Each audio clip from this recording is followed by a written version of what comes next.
de la salud, en especial lo que tiene que ver con pandemia y las vacunas.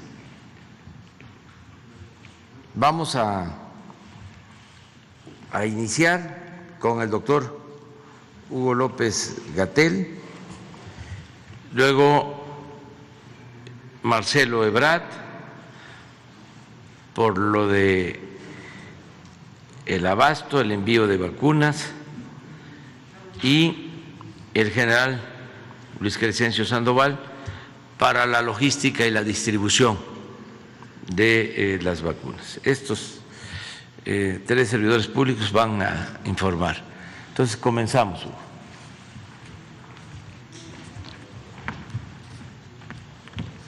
Con su permiso, presidente, con mucho gusto. Canciller, general, almirante, muy buenos días. Muy buenos días tengan todas y todos ustedes. Como cada martes vamos a comentar sobre el progreso del plan de vacunación y desde luego el estado también que guarda la epidemia en México. Vamos a utilizar el informe técnico que presentamos por las tardes en la conferencia de prensa diaria de carácter técnico, y en este caso está actualizada la información de vacunación hasta el corte de las 21 horas de ayer por la tarde, de modo que difiere de lo que presentamos a las 7 de la noche, porque contiene ya dosis adicionales de vacunas que se pusieron entre las 4 y las 9 de la noche. Vamos a poner la primera, por favor. En esta curva, que ya es bastante conocida, lo que se muestra es cómo cambia la epidemia a lo largo del tiempo con la medida de los casos estimados. Aquí identificamos las personas que han sido confirmadas con enfermedad COVID-19, más aquellas que tienen los síntomas, pero está en proceso su confirmación por laboratorio. Sin embargo, lo agregamos porque conocemos el porcentaje de positividad de las personas enfermas. Vemos claramente cómo tuvimos un evento máximo a mitad del año pasado, en julio, hasta final de julio, después descendió en agosto y septiembre y a partir de octubre empezó a aumentar. Tuvimos un momento máximo en enero, en la primera semana de enero, cuando llegamos a tener lo que hasta ahora ha sido la máxima expresión de la epidemia.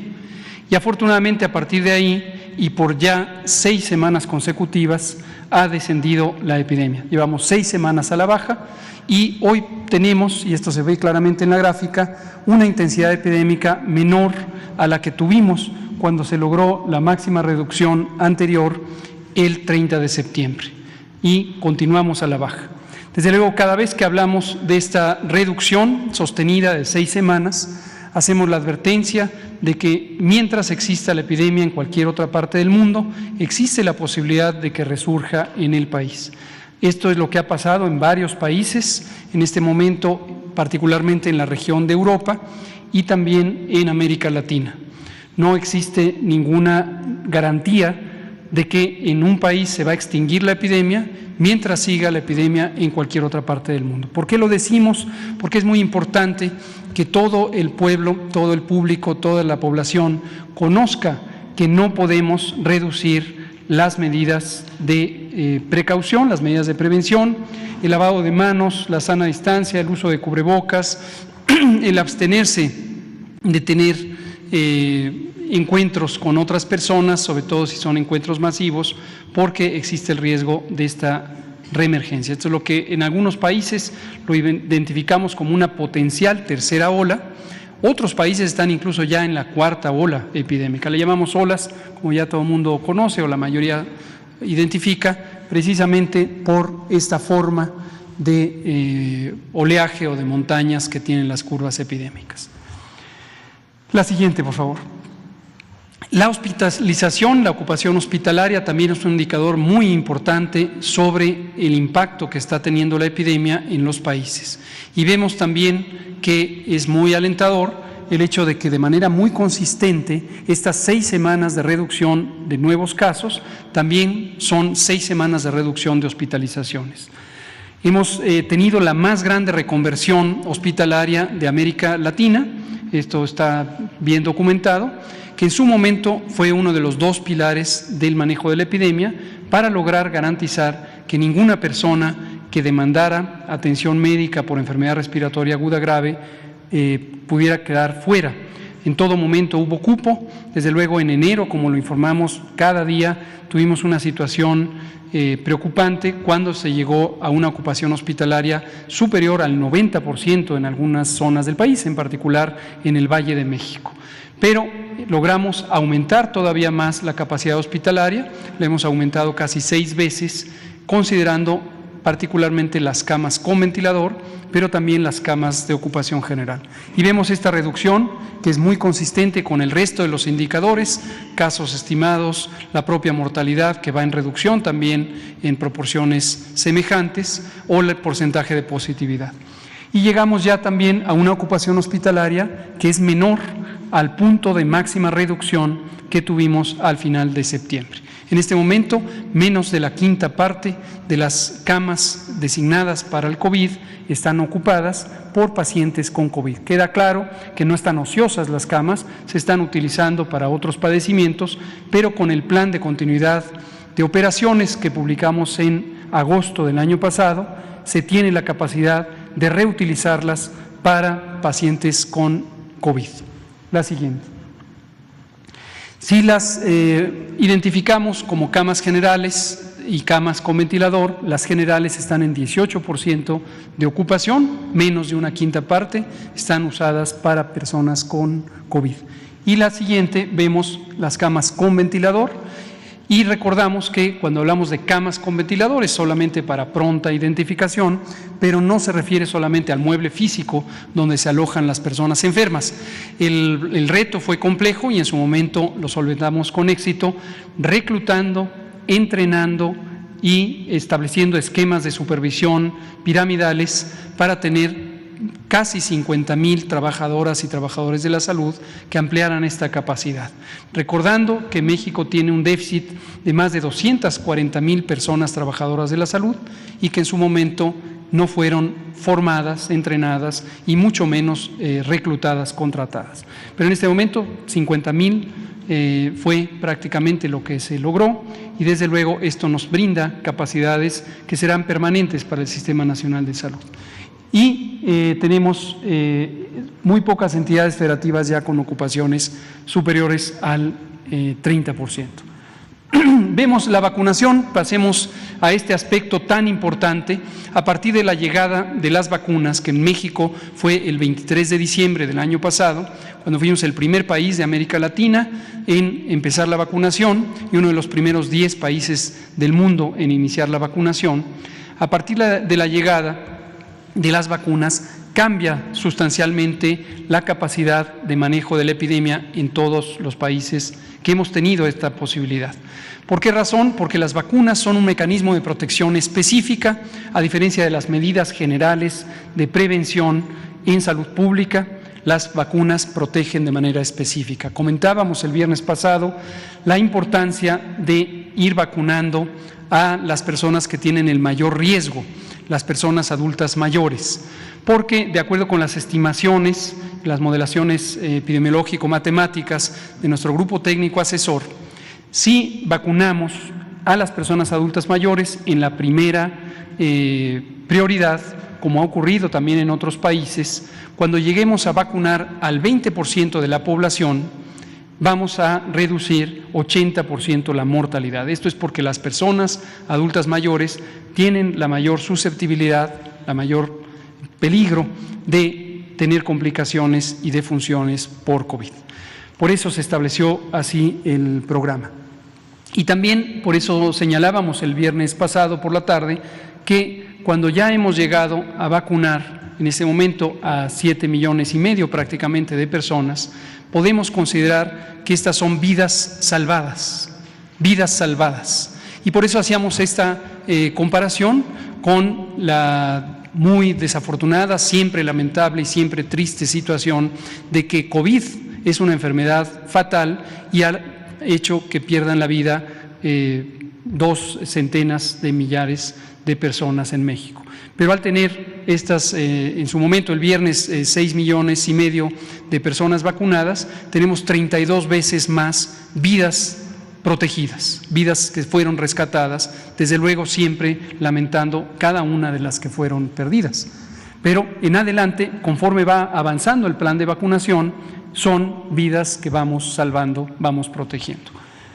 Ayer tuvimos 240.429 aplicaciones de vacuna. Estas son, como veremos enseguida, mayormente en las personas adultas mayores. La siguiente. 7.150.091 aplicaciones acumuladas desde el 23 de diciembre, y estas son las que mencionábamos, estas son vidas salvadas en la medida en que estamos utilizando vacunas altamente eficaces, por supuesto seguras, y permiten ya desde la primera dosis cerca del 80-85% de la potencia de protección, de la eficacia que se puede llegar. En su momento, la segunda dosis tiene como propósito principal el extender la duración de la inmunidad. Desde luego aumenta un poco más entre la primera y la segunda dosis, pero cerca de 80-85% del efecto se logra ya desde la primera dosis. Recordar que no se logra de manera inmediata y que las personas vacunadas, y lo decimos particularmente en estas semanas de asueto para muchas personas, la persona vacunada no está protegida de manera inmediata. Vemos con preocupación algunas personas que salen del puesto de vacunación y ya se olvidan, se quitan el cubrebocas, se empiezan a abrazar. No lo hagan, por favor. Hay que esperar en promedio 3 semanas, algunas situaciones hasta 4 semanas, un mes completo, para que la vacuna haga su efecto completo. Entonces, la protección existe desde la primera dosis, pero hay que esperar el mes para que surta su mejor efecto. La siguiente. Aquí se ve la distribución, como lo presentamos todos los días, y podemos ver el personal de salud que fue vacunado en su momento, también fue con quienes iniciamos, porque son las personas del personal de salud que está en mayor contacto con pacientes COVID, quienes tienen un riesgo elevado de enfermar. Esto le llamamos la primera línea de respuesta y lo extendimos en su momento a la segunda línea de respuesta para considerar también a todo aquel personal que está, por ejemplo, en las ambulancias, en los centros de urgencias médicas, en los consultorios y, aunque no está en los hospitales COVID, está expuesto al riesgo de COVID. El personal educativo es exclusivamente en Campeche por el momento, y también recordar a la población que el objetivo de vacunar al personal educativo es el uso de la vacuna para normalizar la vida pública. La educación, desde luego, es uno de los derechos fundamentales que tenemos que recuperar, que durante la pandemia ha sido temporalmente suspendida la modalidad tradicional de la educación, aunque por supuesto ha continuado en México y en otros países del mundo con las modalidades que la tecnología permite, pero que no son las ideales si consideráramos la oportunidad de el contacto directo de los educandos, las educandas con los mentores. Y al final vemos 5.409.633 personas adultas mayores ya recibieron la primera dosis, de ellas 211.760, que es 4%, recibieron ya la segunda dosis. La siguiente. Este elemento es importante, afortunadamente se ha mantenido muy estable desde el inicio de la vacunación, son los eventos supuestamente asociados a vacunación e inmunización, ESAVIS. Esta calificación es una calificación técnica establecida por la Organización Panamericana de la Salud hace muchos años para identificar aquellas reacciones que tiene el organismo humano cuando es expuesto a vacunas. Y el porcentaje, que es 0.2% por cada 2.000 vacunas se presenta un evento, afortunadamente en más del 99% son eventos leves, dolor en el sitio de inyección, mareo, náusea, que duran poco tiempo, a veces se presenta fiebre el primero o segundo día después de la vacunación y 99% son este tipo de eventos. Los pocos eventos que han sido de consideración, que son 121 eventos, afortunadamente no han dejado secuelas, no han dejado daño permanente, ni han causado ninguna alteración fatal. La siguiente, por favor. vemos la distribución de vacunas, lo que se ha recibido en México desde el 23 de diciembre de 2020. En total son 12.334.445 dosis de vacunas, de estas 5 clases de vacunas que estamos utilizando en México. Pfizer-BioNTech, 4.548.375, fue la primera vacuna que utilizamos y es una vacuna que nos ha hecho además desarrollar nuestra capacidad en salud pública. El reto de la ultracongelación nos permitió organizarnos para tener una expansión acelerada pero muy efectiva de la capacidad de refrigeración, en este caso de ultracongelación, una vacuna que se conserva a 70 grados centígrados bajo cero. Después tenemos AstraZeneca. Originalmente habíamos recibido 800,000 vacunas que ya fueron aplicadas hace varias semanas a partir de un contrato que se hizo con el Instituto Serológico de la India, una empresa farmacéutica productora de vacunas que abastece a más de 94 países y al sistema de Naciones Unidas. Y recientemente tuvimos el abastecimiento, el domingo por la noche, a las 10 de la noche, tuvimos el abastecimiento de 1.5 millones de dosis de vacunas que fueron producto de la respuesta muy positiva del gobierno de Estados Unidos a la petición que hizo el presidente López Obrador y las gestiones del canciller Ebrard, quien explicará este proceso. De Sinovac tenemos 4 millones de dosis, también la mitad ya ha sido aplicada, la otra mitad recientemente llegó, han llegado embarques de 1 millón y en este momento ya se distribuyó lo más reciente para que sea aplicado esta misma semana. Todas estas vacunas que aparecen ahí enlistadas ya han sido distribuidas a los estados, los 3 millones de dosis más recientes para aplicación esta misma semana. 400,000 de Sputnik y estamos muy próximos a recibir posiblemente mañana 500,000 dosis nuevas, que son la primera dosis de igual número de esquemas para 500,000 personas. Y lo último es CanSino, es la vacuna que más recientemente se incorporó al esquema. Recordar que esta vacuna se produce a granel en China, llega a México y se envasa y se termina aquí para su uso. Me parece que esta es la última. Entonces, en resumen, lo que queremos recordar es la modalidad de control de la epidemia. En este momento está principalmente fundada en la vacunación. La vacunación es un elemento de protección específica. No por ello hay que quitar las medidas de protección convencionales en la salud pública que son importantes hasta que se logre una reducción permanente o sostenida o constante de la epidemia. Y aunque llevamos 6 semanas de reducción de la epidemia, no hay que bajar la guardia, hay que mantenernos en esa capacidad. Las 32 entidades federativas están en reducción durante estas 6 semanas y estaremos muy atentos de que pudiera haber signos de algún rebrote para reaccionar ante ello.